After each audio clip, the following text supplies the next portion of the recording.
केरळमध्ये new year celebration आम्ही सर्वजण ना असं एकत्र येतो. आता आमच्या एरियामध्ये जेवढे फॅमिली आहेत ते सर्वजण एकत्र येऊन ना असं छोटंसं असं सेलिब्रेशन करतो. काही डान्स, काही गाण्यांचा कार्यक्रम होतो आणि केक कटिंग केला जातो 12 वाजता.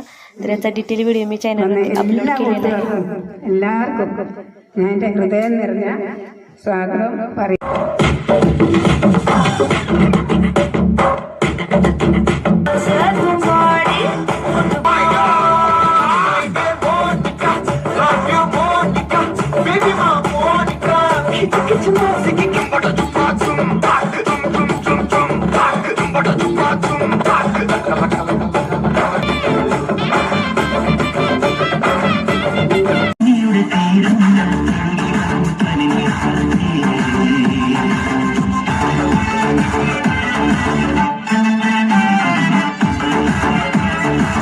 सर्वांना नवीन वर्षाच्या हार्दिक शुभेच्छा.